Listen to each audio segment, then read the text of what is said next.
Students, how are you all? जय हिंद to all of you. आज हम स्टार्ट करने जा रहे हैं वर्ल्ड ज्योग्राफिकल लेक्चर नंबर 1। अगर आपने अभी तक काफी जगह रिसर्च वगैरह कर ली, यूट्यूब वगैरह, गूगल वगैरह, बहुत चीजें आपने कर ली है, फ्रस्ट्रेट सा महसूस कर रहे हो, तो मैं आपको बोलना चाहूंगा थोड़ा आराम करो अब जरा। अब आपका कुछ करने का वक्त नहीं है, अब मैं कराऊंगा आपको जो करना है। बस आपको प्रॉपरली सिर्फ देखना है, देखते देखते आपको चीज समझ में आएंगी। इसी लेक्चर्स को, इन लेक्चर की सीरीज को अगर आप रिवीजन करते हो ना, आपको बुक की कोई खास जरूरत नहीं पड़ने वाली बुक से बार बार रिवीजन करने की, क्योंकि मैं हर कुछ कवर करते हुए चलूंगा। एक दिन का एक काम नहीं होने वाला, क्योंकि एक दिन में करना होगा तो फिर बहुत सारी चीजें छूट जाती हैं। छोटे छोटे वीडियो लेक्चर्स में मैं करूंगा। कुछ हमारी वीडियो लेक्चर्स की एक सीरीज आएगी वर्ल्ड ज्योग्राफी की, इसको एक बार कंप्लीट करो, उसके बाद रिपीट करते रहना है इसको। आप देखोगे कि आपके बिल्कुल मेमोरी में चीजें बस चुकी हैं, आपको कुछ अलग से करने की जरूरत नहीं पड़ेगी। एक रिकमेंडेशन जो आपको देना चाहूंगा वो ये कि प्लीज आप ना अपने पास एटलस रख लेना, ताकि अगर आपको रेफरेंस लेना होगा तो थोड़ा सा आप उसे देख सकते हो, बस इसके अलावा कुछ नहीं। अब इधर देखो, मैं जो आपको पढ़ाऊंगा मेरा अप्रोच ही रहने वाला है। मेरा अप्रोच ये रहने वाला है कि मैं स्टार्ट करूंगा कॉन्टिनेंट से। कॉन्टिनेंट्स हमारे कैसे कैसे थे, हमारी पृथ्वी के बारे में हम बात करेंगे, वर्ल्ड के बारे में, उसकी ज्योग्राफी को समझेंगे। फिर हम देखेंगे कि यार कॉन्टिनेंट्स कैसे कैसे हैं। फिर हम देखेंगे कि जो ओशियंस है, महासागर हैं, वो क्या क्या है। फिर हम देखेंगे कॉन्टिनेंट्स के अंदर उसकी फिजिकल प्रॉपर्टीज को पढ़ेंगे कि उसमें नदियां, पहाड़, पर्वत, पठार, ये किस किस तरह की चीजें होती है। उसके बाद हम देखेंगे उसके पॉलिटिकल, उसको ही पढ़ेंगे। पहले हम उसके पॉलिटिकल ज्योग्राफी पढ़ेंगे। उसमें क्या होगा कि हम देखेंगे कंट्री कौन सी कहाँ कहाँ है, लोकेशन। आप देखते हो कि जब करंट से हमें चीजों को रिलेट करना होता है, या फिर एग्जाम में डायरेक्ट क्वेश्चन कभी पूछा जाता है। लास्ट यूपीएससी में जो एग्जामिनेशन 23 में आया था, उसके ये अपना जो ये वॉर चल रहा है यूक्रेन, उससे रिलेटेड आया था कि यूक्रेन के आस पड़ोस कौन से इसमें से देश है। तो ऐसी चीजें आ सकती हैं जो भी करंट में उन दिनों चल रही होती हैं। तो अगर हमारी पहले से अच्छी प्रैक्टिस है तो हम फिर उसे अच्छे से डाइजेस्ट कर पाते हैं, फिर हमें मेमोराइज करने की ज्यादा जरूरत नहीं पड़ती है, क्योंकि हम चीजों को समझे हुए रहते हैं। उसका आज पहला लेक्चर है, तो मैं उम्मीद करता हूं आप बहुत ध्यान से चीजों को समझेंगे। सबसे पहली स्टोरी जो स्टार्ट होती है ना माय डियर, वो यहां से हुई है कि जैसे क्या होता है ना, कि ये समझो कि पहले हमारी अर्थ जैसी आज है वैसी नहीं है। इतना छोटा मोटा हम शायद जानते हैं कि यार ये जो ऊपर दिख रहा है ये कुछ एक लैंड बॉडी दिख रही है हमें, कुछ एक लैंड मास है, इस तरीके से आपको जो दिखाई दे रहा है अफ्रीका टाइप का, अभी बाद में डिस्कस करेंगे। यानी ये जमीन है, इसके बगल में क्या है, पानी है, तो ऐसा कुछ, फिर जमीन है, फिर पानी है, ऐसा आजकल चलता है। यानी आज ऐसा ही है आज की दुनिया में। लेकिन जब बहुत पहले, आज से बहुत पहले कार्बोनिफेरस पीरियड जब चल रहा था, कार्बोनिफेरस काल जब चल रहा था, तो उस समय क्या था, बताते हैं ऐसा कि उस समय क्या था, सिर्फ एक लैंड बॉडी थी, एक लैंड मास था, सिर्फ एक लैंड मास था। ये पूरा लैंड है, पूरा लैंड एक जगह कॉन्सेंट्रेटेड है, और इसके चारों तरफ ये पूरी की पूरी वाटर बॉडी है, इसके चारों तरफ वाटर बॉडी है। यानी कि ऐसे टुकड़े टुकड़ों में नहीं बटा था, एक कंप्लीट लैंड मास था और उसके चारों तरफ पानी था। बस इतनी सिंपल सी बात। जैसे एक बकेट में पानी रख दो, उसके ऊपर बॉल डाल दो, तो बॉल यानी पूरा लैंड मास और पूरा पानी उसके चारों तरफ। तो कहने का मतलब है एक ही महाद्वीप था और एक ही महासागर था। तो इसको लोगों ने कहा था पेंजिया, इसको लोगों ने कहा पेंजिया, उसको लोगों ने पेंजिया कहा। शॉर्टकट में भी चीजें बता रहा हूँ, ये मेरे वैसे अलग सेक्शन में से हम पढ़ते हैं, लेकिन मैं बता रहा हूँ। वेगनर नाम के एक ज्योग्राफिस्ट थे, उन्होंने इस बारे में डिस्कशन किया था। पेंजिया इसको कहा गया, क्या कहा गया, पेंजिया, पेंजिया, ठीक है। ये जो चीज है, जो मास बॉडी है, इसको लोगों ने कहा कि पेंथालासा कह दिया उन्होंने, इसको पेंथालासा कुछ होता होगा उनकी, मतलब उनकी लैंग्वेज में इसका, तो पेंथालासा का, तो दुनिया भी इसे पेंथालासा नाम से जानती है। तो इस तरीके से फिलहाल ये चीजें चल रही थी। बाद में वेगनर बताते हैं कि आगे कैसे कैसे चीजें दोबारा से रिफॉर्म हुई, क्या क्या चीजों में परिवर्तन आए। वो ये हुआ, उन्होंने कहा कि जो लैंड मास है ना, ये लैंड मास के दो हिस्से हो गए, और दो हिस्सों में इसका जो अपर पार्ट था, यानी कि अगर मैं इसको यहां पे बना दूं तो इसके दो हिस्से हुए। इसका अपर पार्ट जो था उसको उन्होंने कहा कि अंगारा लैंड के नाम से जाने लगा, अंगारा लैंड, अंगारा लैंड। नीचे वाला जो था, इन्होंने कहा कि उसे गोंडवाना लैंड, इन्होंने नाम दिया अपने हिसाब से कि इसे गोंडवाना लैंड, इन्होंने कहा कि हम इसे गोंडवाना लैंड कहेंगे। बहुत इंटरेस्टिंग होने वाला है, प्लीज ध्यान से सुनना यार। 10 से 15 मिनट शुरुआत की आप मुझे दे दो, उसके बाद मैं आपको कुछ नहीं बोलूंगा उसके बाद, क्योंकि चीजें आपको बहुत क्लियरली समझ में आएंगी, ठीक है।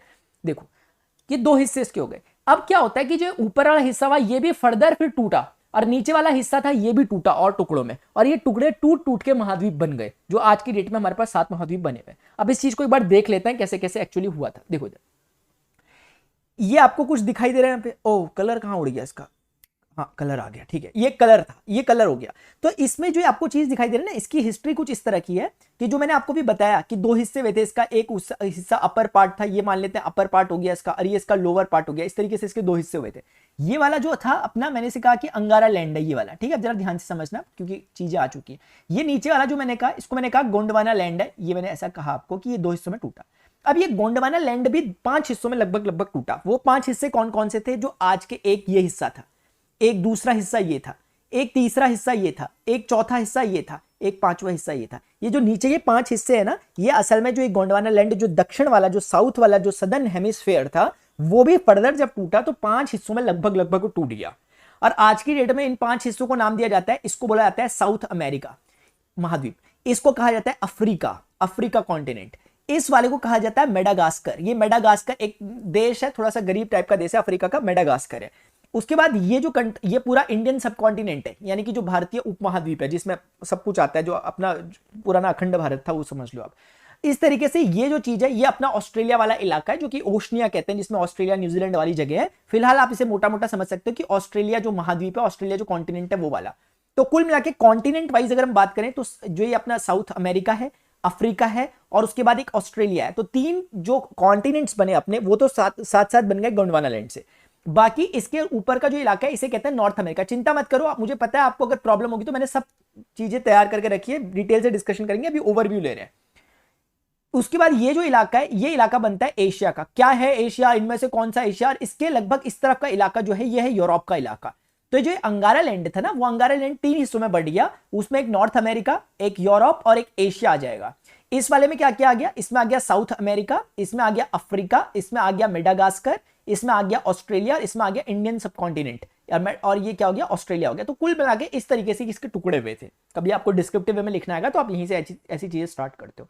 अब थोड़ा सा चीजों को और ज्यादा हम रिफाइन करते हैं और अच्छे से समझ लेते हैं कि ये कॉन्टिनेंट एग्जैक्टली कैसे कैसे दिखते हैं, ताकि कुछ बातें हम कर सके। इधर आ जाओ, ये आपको बिल्कुल कलरफुल वे में मैंने दिखा दिया। अब आपको एग्जैक्टली समझ में आ जाएगा कौन सा क्या है, अगर आपको इससे पहले कोई डाउट हुआ होगा, आज से पहले कभी प्रॉब्लम होती थी। देखो इधर, ये वाला जो माय डियर है इसे कहते हैं हम साउथ अमेरिका। ये हमारा साउथ अमेरिका है जो आपको नजर आ रहा है। ये पूरा का पूरा जो रेड कलर में नजर आ रहा है ना, इसे क्या कहते हैं? North America. ये नॉर्थ अमेरिका है। उसके बाद ये जो येलो कलर में नजर आ रहा है पूरा का पूरा, ये यूरोप है। यूरोप आपने सुना होगा। उसके बाद ये जो ब्लू कलर में पूरा नजर आ रहा है यह है एशिया, जहां पर हम लोग अभी मौजूद हैं। और उसके बाद ये ब्लैक कलर का जो पूरा है ये है अफ्रीका। अफ्रीका, ठीक है ना, सामिना मिना वक्का वक्का, ठीक है। और ये वाला ये जो अपना है ये है ऑस्ट्रेलिया। ऑस्ट्रेलिया। तो इस तरीके से हमारे ये जो आपको 1 2 3 4 5 6 6 महाद्वीप दिख रहे होंगे, लेकिन 7 है। एक 7वां वाला यहाँ पे अपना अंटार्कटिका महाद्वीप है, जो कि बर्फ वगैरह होती है, क्योंकि दक्षिणतम हिस्से में है, अपने दक्षिण पोल यानी साउथ पोल में मौजूद है। ठीक है। इन सब में अगर मैं अब छोटा सा कुछ बातें इनके बारे में थोड़ा थोड़ा सा बोलते हुए चलूं, क्योंकि आज इंट्रोडक्शन वीडियो समझ लो आप इसे। मेरा प्लान था कि आज के दिन मैंने आपको एशिया की फिजिकल को समझाना था, लेकिन देखते हैं जिस हिसाब से टाइम हमें इजाजत देगा उस हिसाब से हम आगे बढ़ेंगे। देखिए अब क्या होता है ना, कुछ हल्की फुल्की बातें भी डिस्कस कर रहा हूं, क्योंकि हमें हर एक कॉन्टिनेंट को प्रॉपर डिटेल में 2-4 क्लासेस ले लेके कवर करना है। तो अभी मैं एक 5-10 मिनट में सिर्फ सारे के बारे में कुछ कुछ छोटी छोटी बातें बोल रहा हूं, बोल सकता हूं। इधर देखो, ये जो आपका इलाका है ना नॉर्थ अमेरिका, इसमें कुछ खास जगह जैसे आपने नाम सुने होंगे शायद। देखो ये जो इलाका है लगभग लगभग ये यूएसए का इलाका है। यूएसए आता है इसमें, यूएसए यानी यूनाइटेड स्टेट्स ऑफ अमेरिका। इसी तरीके से यहां से यहां तक का जो इलाका है ये भी यूएसए कवर करता है। यूएसए ही है इसमें, यानी यूएसए यहां भी और वहां भी है। तो ये बीच के इलाके में कौन है? यहाँ पे कनाडा है। आपने कनाडा सुना हुआ? कनाडा, तो कनाडा, ये कनाडा हाई स्टडीज के लिए लोग जाते हैं, वो वाला कनाडा यहाँ पर है। यूएसए यहाँ पर है, यूएसए यहाँ पर है। वो आपने कभी हिस्ट्री में वैंकूवर नाम सुना होगा, वैंकूवर यहीं कहीं पर मौजूद है, 50 डिग्री लैटिट्यूड पर वैंकूवर। ठीक है। तो कहने का मतलब यह है कि फिलहाल मुझे मोटा मोटा समझ में आया कि यार यूएसए अच्छा वो नॉर्थ अमेरिका में, अच्छा कनाडा भी नॉर्थ अमेरिका में। जो ये बाकी का पोर्शन आपको दिख रहे होंगे छोटे छोटे आइलैंड्स ना, ये भी कनाडा के ही हिस्से में आते हैं। बस अपना जो यूएसए है उसमें कौन कौन सी चीजें कवर हो रही है? यूएसए में सिर्फ इतनी चीजें कवर होती है, ये वाला इलाका जो हो गया और ये वाला इलाका, ये यूएसए के अंदर आता है। बाकी जो rest of the area red part बच रहा है वो किसके अंदर आता है? वो आता है कनाडा के अंदर। समझ में आ रहा है? कनाडा अच्छा खासा एरिया है कनाडा का। ये वाला इलाका जो है ये मध्य अमेरिका का, मिड अमेरिका का इलाका है। पापुआ न्यू गिनी ऐसी चीजें यहाँ पर मौजूद है, बाद में आराम से डिस्कस करेंगे। यहीं कहीं पे मैक्सिको वगैरह है, जहां से गल्फ स्ट्रीम वगैरह। अभी मैं कुछ नहीं बोलता वरना आप सोचोगे क्या है, बाद में डिस्कस करेंगे। अभी मैं सिर्फ ओवरव्यू दे रहा हूं कि यार मैक्सिको का नाम सुना हुआ हमने, यूएसए का नाम सुना हुआ हमने, कनाडा का नाम हमने, अलास्का का नाम सुना होगा। ये अलास्का है बेसिकली। अलास्का किस में पड़ता है? यूएसए में पड़ता है। और वो जगह ये है, ये जो पड़ रही है कोने में बिल्कुल और ऊपर। अच्छा, ये जो इलाका आपको दिख रहा होगा अलग से रेड टाइप का कलर का ना, इस इलाके को एक नाम दिया जाता है, ये है आपका ग्रीनलैंड। ये ग्रीनलैंड है, ये वाला इलाका जो मैं ये कहना चाह रहा हूं, ये वाला इलाका। ये असल में बना तो मैंने रेड रखा, लेकिन ये पूरा का पूरा व्हाइट रहता है। क्यों रहता है व्हाइट? क्योंकि बर्फ से भरा रहता है। यहाँ पे लोग ना के बराबर रहते हैं। लेकिन पूरे विश्व में सबसे बड़ा आइलैंड, आइलैंड यानी कि ऐसी जमीन जिसके चारों तरफ पानी होता है, उसे आइलैंड कहते हैं। ऐसा आइलैंड, विश्व का सबसे बड़ा आइलैंड ग्रीनलैंड ही है। ठीक है। अब एक हिसाब से देखा जाए तो ग्रीनलैंड किसके अंतर्गत आ रहा है? नॉर्थ अमेरिका कॉन्टिनेंट यानी उत्तरी अमेरिका महाद्वीप के अंतर्गत आ रहा है कि नहीं आ रहा? लेकिन एक छोटी सी बात मैं प्लीज बोलना चाहूंगा, ये पॉलिटिकली यानी कि अगर कोई बोलेगा कि ये देश किसके कब्जे में, यानी कि ये द्वीप पे किसका अधिकार है, किस देश का अधिकार है, तो वो डेनमार्क का है और डेनमार्क यूरोप में आता है। तो कहने का मतलब है पॉलिटिकली ये यूरोप के कब्जे में, मतलब आप ऐसे कह सकते हो, लेकिन अगर हम प्राकृतिक रूप से देखें तो इसको हिस्सा माना जाता है उत्तरी अमेरिका का। तो क्या आप मेरी बात समझ पाएंगे? डेनमार्क वही जहां से डैनिश आए थे, अंग्रेज। आप जानते हैं ना कि हिस्ट्री में हमारे वहां भारत पे जो यूरोपियंस आए थे उसमें पुर्तगाली थे, डचेस थे, अंग्रेज थे, उसके बाद डैनिश थे, फ्रांसीसी। तो डैनिश यानी डेनमार्क वाले जो कि यूरोप में रहते हैं, उन लोगों का यहाँ पर अधिकार है ग्रीनलैंड पे। यहाँ ना के बराबर जनसंख्या रहती है क्योंकि बहुत ठंडा इलाका है, बर्फ बर्फ पड़ी रहती है। ठीक है, और बाकी चीजें हम धीरे धीरे और डिस्कस करेंगे कि क्या आइसलैंड है और बाकी चीजें, यहीं पे कहीं पे आइसलैंड वगैरह है। ठीक है, अच्छा अब ध्यान से सुनना। ठीक है, ये अपना जो साउथ अमेरिका, इसके बारे में हल्की फुल्की बात है। आपने कभी सुना होगा चिली नाम की जगह है, कोई चिली सेंटियागो जिसकी इस तरह से वो होती है। तो यहाँ पर चिली है, अर्जेंटीना है, ब्राजील है, इस तरह की चीजें यहाँ पर मौजूद है। और ये काफी इंपॉर्टेंट सा अच्छा सा हमारा एक टॉपिक रहेगा। रबड़ वगैरह अच्छी खासी मात्रा में यहाँ पर होता है, वो हम बाद में डिस्कस करेंगे। लेकिन ये साउथ अमेरिका का इलाका है। हल्का सा हिंट हो गया अपने को कि यार ब्राजील है, अर्जेंटीना है, गुआना है, उसके बाद चिली है, इस तरह की जो चीजें है ये यहाँ पर मौजूद है। कहां पर मौजूद है? साउथ अमेरिका में। अब अच्छा देखो, अफ्रीका में आपने साउथ अफ्रीका सुना होगा, यहीं कहीं पे साउथ अफ्रीका है, बोत्सवाना है, यहाँ पे जो आपको मैंने अभी पीछे पे दिखाया था, यहाँ पे कहीं पे मेडागास्कर है, मोजाम्बिक है, इसके बाद ऊपर पे इस तरह की और सी बहुत सारी चीजें यहाँ पर मौजूद है। बहुत सारी कंट्रीज मौजूद है इसमें, वो अभी खास पढ़ने की जरूरत नहीं है। वो जब हम डिटेल में अफ्रीका पढ़ेंगे तो हम समझेंगे। मोटा मोटा समझ में आ गया कि ये अफ्रीका है जी। अच्छा, यूरोप के बारे में खास बात मुझे बोलने की जरूरत नहीं है। फ्रांस है, इटली है, जैसे कोने में पुर्तगाल है, स्पेन है, फ्रांस है, जर्मनी है, स्विट्जरलैंड है, ये तरह की चीजें। यहाँ ऊपर पे दिख रहा होगा आपको लगभग नॉर्वे है, यहाँ पे स्वीडन है, फिनलैंड है, ये वाले इलाके यूरोप के अंदर आते हैं। मोटा मोटा बता रहा हूं सिर्फ। अभी ये मत सोचना कि हम नोट तो नहीं कर रहे ना अभी, कहीं नोट मत करना यार इन चीजों को। मैं सिर्फ कहानी को खोल रहा हूं आपके सामने, ठीक है, ताकि कभी बाद में फ्यूचर में रिवीजन करो तो थोड़ा समझ में आ जाएगा आपको कि यार ठीक करा रहे थे मास्टर जी उस समय, रिवीजन ठीक करा रहे थे, ऐसी करना चाहिए। अब सुनो, ये रहा अपना एशिया। एशिया में मेन कंट्री कौन सी है? जैसे आपने कभी सुना होगा रशिया है, अच्छा जी, रशिया है, चाइना है, मंगोलिया है, इंडिया है, पाकिस्तान है, अफगानिस्तान है, कजाकिस्तान है, तजाकिस्तान है, तुर्कमेनिस्तान है, उज्बेकिस्तान है, क्या नहीं है यार, इराक है, ईरान है, बगदाद है, सीरिया है, फिलिस्तीन है, इसराइल है, जॉर्डन है, क्या क्या नहीं है, सब कुछ एशिया में। लगभग 48 कंट्री एशिया में मौजूद है। जापान को तो हम भूल ही गए, बताओ यार, जापान नाराज ना हो जाए कहीं हमसे। तो जापान है, ताइवान है, नॉर्थ कोरिया, साउथ कोरिया, ये सब के सब एशिया में आते हैं। ठीक है, तो अभी मैं स्पेशली नहीं बता रहा, अपना भारत यहाँ पर ही है, अपना भारत यहाँ पर ऐसे चमक रहा। ठीक है, ये यहाँ पर ये नीचे का जो इलाका है ये हम इसे बाद में पढ़ेंगे, आज ही पढ़ेंगे। वैसे मैं सोच रहा था आज ही कर दूं क्या कंटिन्यू, नेक्स्ट वीडियो में करेंगे। आज के दिन मुझे लगता है इतना ही करेंगे हम, थोड़ा बहुत इसका इंट्रोडक्शन पार्ट। ठीक है, ये ऑस्ट्रेलिया है, इसी के पास यहाँ कहीं पे न्यूजीलैंड है, यहाँ पे ये अभी इसको डिटेल में हमने यहाँ पे बना नहीं रखा, वरना यहाँ पे आपका क्या है, दक्षिण पूर्व एशिया यानी कि साउथ ईस्ट एशिया है, उसको हम बाद में डिटेल में डिस्कशन करेंगे। मुझे लगता है कि आपको मोटी मोटी बातें तो लगभग समझ में आ चुकी है, आ गई है। अब थोड़ा सा एक कदम और आगे बढ़ते हैं, एक कदम और आगे बढ़ रहे हैं, उसके बाद हम आगे डिस्कशन करेंगे। देखो, आज के दिन मैं आपको छोटी सी एक दो बातें और बताता हूं, अगले लेक्चर में मैं आके यहीं से आगे रिवाइज कराऊंगा चीजों को, और फिर हम डायरेक्ट एशिया को पढ़ेंगे। मेरा प्लान सच में आज ये था कि मुझे एशिया स्टार्ट करना है, लेकिन यार ये चीजें बताना ना बहुत जरूरी है, क्योंकि जब तक क्लियरिटी नहीं रहेगी माइंड में, मजा नहीं आने वाला।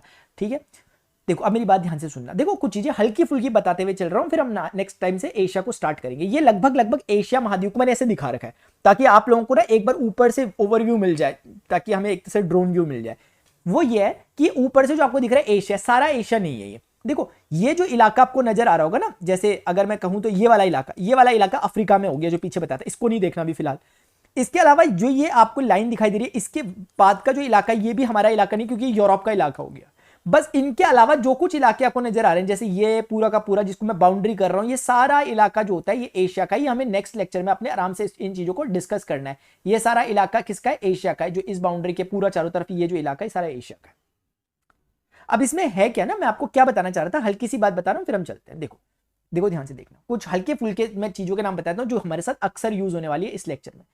देखो, ये ना एक RLC है। क्या नाम है इसका? RLC। आज के लिए मैं आपको जानबूझ के बता रहा हूं ताकि अगले लेक्चर में आप अपनी आंखों से देखो कि RLC दिखता कैसा है। ये RLC है, अरल सागर कहते हैं इसे। उसके बगल में ना ये है कैस्पियन सी। कैस्पियन सी यानी कि विश्व की सबसे बड़ी झील जिसे कहते हैं वो कैस्पियन सी है। ये कैस्पियन सी यहां पर मौजूद है। अच्छा, कैस्पियन सी के थोड़ा सा आप आगे बढ़ोगे, क्योंकि इंपॉर्टेंट है चीज, इसलिए मैं आपके साथ आज डिस्कस कर रहा हूं ताकि आपकी मेमोरी में सेट हो जाए थोड़ा। इसे कहते हैं ब्लैक सी, काला सागर। ये ब्लैक सी है। ठीक है, ये जो आपको फाइनली एक वाटर बॉडी दिखाई दे रही है बहुत बड़ी सी, अगर मैं मोटा मोटा कहूं, अगर पता नहीं आप समझ पाओगे, वैसे ना ही समझो तो बेहतर रहेगा, लेकिन कह के देख लेता हूं क्या जा रहा। ये यूरोप को और अफ्रीका को अलग करने वाली वाटर बॉडी, अगर आप समझ पा रहे हो, वैसे मुझे उम्मीद नहीं है समझोगे, तो फिर भी इसका नाम मेडिटेरेनियन सी है। कभी आपने भूमध्य सागर सुना होगा, तो ये भूमध्य सागर है। ठीक है। ऐसी ही एक वाटर बॉडी आपको यहाँ पे नजर आ रही है, इसका नाम है रेड सी। लाल सागर सुना होगा, लाल सागर, काला सागर, पीला सागर, यहाँ सब कुछ है हमारे पास, यहाँ कहीं पे पीला सागर है। ठीक है, ठीक है, तो आपको समझ में आ गया। ये अपने पास जो गल्फ ऑफ पर्शिया यानी कि फारस की खाड़ी जो है ये है। तो आपको जो आस पड़ोस की अपनी वाटर बॉडीज है मेन मेरे ख्याल से आपको नजर आ गई। अगर आपको देखने का मन कर रहा है तो ये ना आपको अगर ये दिख रहा होगा यहाँ पे भी एक वाटर बॉडी है। आपने कभी सुना होगा एक झील का नाम, सबसे गहरी झील बैकाल, विश्व की सबसे गहरी झील जो कि मीठे पानी की झील है, उसका नाम है बैकाल, जो कि रशिया में, जो हमें अगले लेक्चर में डिटेल में पढ़ना है। मुझे दिख रही है इसलिए मैंने बोल दिया, वाटर बॉडी दिख रही थी इसलिए मैंने बोल दिया, तो ये बैकाल है। तो कुल मिलाकर के वाटर बॉडीज आपको समझ में, कल आप जब मुझे मिलोगे तो आपको मुझे बताना है, ये सब चीजें आपको पहले से पता होनी चाहिए कि यहां पर देखो ये ना अटलांटिक ओशन है, इसके बगल में जो चल रहा है। ठीक है, मैं आपको हल्का सा दिखा देता हूं। ये जो इलाका है ना माय डियर, थोड़ा सा प्लीज समझो, मैं इसे हटा देता हूं यहां से। ये क्या होता है कि ये वाला ना अटलांटिक ओशन है, अटलांटिक ओशन है। कौन सा वाला? ये जो इनके बीच में पड़ रहा है ये वाला जो है ये पैसिफिक ओशन है। पैसिफिक ओशन का मतलब क्या हुआ, यहां भी पैसिफिक ओशन और यहां भी, क्योंकि आप जानते हो कि हमारी अर्थ गोल है, गोल है यानी कि ये इलाका यूं मिल रहा है। वो आपको लग भले ही रहा होगा कि ये और ये बहुत दूर है, लेकिन ये एक दूसरे के पड़ोसी है, क्योंकि घूम के दोनों मिल जाएंगे। इसीलिए ये जो इलाका है रूस का और ये जो अमेरिका का इलाका है, दोनों के एक दूसरे के बगल में है। एक तरफ से लग रहा है कि रूस बहुत दूर है अमेरिका से, लेकिन रूस पड़ोसी है अमेरिका का। समझ में आ रही है बात? इस तरीके ये अटलांटिक हो गया। इस तरफ जो ये है ये अपना हिंद महासागर है, हिंद महासागर है, ये अपना हिंद महासागर है इस तरह से।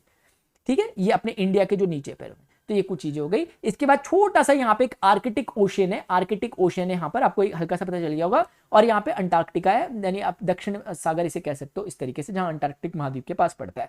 तो ये कुल मिलाकर के आपको मैंने यहाँ पर महासागर जो है वो भी हल्के से दिखा दिए। तो अगर जो मैं आपको पीछे मैंने बात बोली हल्का सा रिलेट कर लूँ मैं यहाँ पर, क्योंकि ये रिलेट करना बहुत इंपॉर्टेंट है यहाँ पर, बहुत ज्यादा। क्योंकि जब हम फिगर को पढ़ लेंगे ना तो हम जूम करके पढ़ेंगे, तो आप रेफरेंस नहीं ले पाओगे कहां क्या रहा है। इसलिए मैं आज के लेक्चर में चाह रहा हूं बेसिक्स एटलीस्ट हमारे बन जाए, ताकि हम अगले से अच्छे से स्टार्ट कर सकें। जो मैंने बनाया एक बार रिवीजन करो। देखो ये कौन है छोटा सा, आरएलसी। अच्छा ये कौन है आपको दिख रहा होगा, कैस्पियन सी। कैस्पियन सागर कहा था ना मैंने, कुछ और तो नहीं कहा था उसमें, कैस्पियन सी। ये क्या है, ये ब्लैक सी। याद आ रहा है? ये ना वैसे ये छोटा सा आपको दिख रहा है ना, मरमरा सागर कहते हैं इसे, मरमरा सी, लेकिन याद नहीं हो रहा, कोई बात नहीं, रहने दो। मरमरा गया था कोई यहाँ आके, तो रहने दो, छोड़ो, हम याद नहीं कर रहे। ये जो पूरा का पूरा आपको दिख रही है ये कौन सी है, ये मैंने आपसे ऑलरेडी डिस्कस किया, मेडिटेरेनियन सी। ये क्यों बताया मैंने आपको, क्यों दिखाया, अब आप एकदम से रेफरेंस से समझ सकते हो कि अटलांटिक ओशन का ही एक तरह का ये विस्तार है। अटलांटिक ओशन के छोटे छोटे टुकड़े कहीं पे बस गए, जमीन आ गई, जमीन ने घेर दिया सागर को, तो अटलांटिक ओशन का कुछ पार्ट कवर हो गया। तो इसमें आपके पास कई बार क्वेश्चन ऐसे पूछा गया, इनको क्रम में लगाओ पूर्व से पश्चिम के, तो पश्चिम से पूर्व के क्रम में अटलांटिक ओशन के बाद यहाँ पे हमारे पास मेडिटेरेनियन, फिर उसके बाद ब्लैक सी, फिर ब्लैक सी के बाद कैस्पियन सी, कैस्पियन के बाद एरल सी, इस तरीके से जा रहा है। होपफुली आपको समझ में आ गया होगा। ये वाला गल्फ ऑफ पर्शिया, ये वाला रेड सी। तो ये सारी बातें आपको फिलहाल समझ में आ गई। तो होपफुली स्टूडेंट्स आज आपको जो मैंने बताया वो आपको डेफिनेटली समझ में आया होगा। कोई भी प्रॉब्लम हो प्लीज जरूर बताना। कल हमें डिटेल में एशिया को कवर करना है, कोई जल्दीबाजी नहीं करनी है, ध्यान रखना, टाइम बहुत होता है। अगर आप 10-15 दिन का भी टाइम दे रहे हो, दिन कह रहा हूं मैं, असल में घंटे लगा लो उसको, 10-15 घंटे कहेंगे अगर 1-1 घंटे का भी लेक्चर आप मान के चलो, वरना आधे घंटे का ही होगा, लेके चल लो ना, तो पूरी चीजें बहुत अच्छे से कवर हो जाने वाली है। बस अगर आप पहली बार पढ़ लोगे, मैं आपके दर्द को समझ सकता हूं, इसीलिए मैं बार बार इतना चिल्ला चिल्ला के कह रहा हूं कि आप यार उस गलतफहमी का शिकार मत हो जाना कहीं, क्योंकि शुरुआत में चीजें जो होती है ना, फैमिलियर नहीं होता इंसान। अब आप अगली बारी में एक बार दोबारा से इस लेक्चर को देखना, कितनी बातें आपको ऑलरेडी याद सी हो गई होंगी, बिना याद करे, एफर्टलेस होनी चाहिए चीजें, तब ज्यादा मजा आएगा। मतलब अकारण होनी चाहिए, अनायास हो जानी चाहिए चीजें, याद हो जानी चाहिए आपको अपने आप। कोशिश मत करना, नोट्स ऐसे खास मत बनाओ, अभी कोई खास जरूरत नहीं है, एटलीस्ट साथ में रखो। बस जो मैं बना रहा हूं बनाऊं, मैं इसकी पीडीएफ आपको अवेलेबल करा दूंगा ताकि आप उस पर प्रैक्टिस कर सको। होपफुली स्टूडेंट्स जो मैंने आपको आज बताया वो आपको अच्छे से समझ में आ गया होगा। अब हम अगले में देखेंगे प्रॉपरली एशिया को पढ़ेंगे, उसको पॉलिटिकल एशिया को समझेंगे, जिसमें हम देखेंगे कि एशिया में जो 48 लगभग कंट्रीज मौजूद है, उन कंट्रीज की लोकेशन को समझेंगे, और 100% आपको 48 की लोकेशन एग्जैक्ट पता लगने वाली है अगले लेक्चर में आके। अभी के लिए इतना ही, मिलते हैं अपने नेक्स्ट सेशन में। Till then goodbye, see you, take care, जय हिंद, बाय बाय।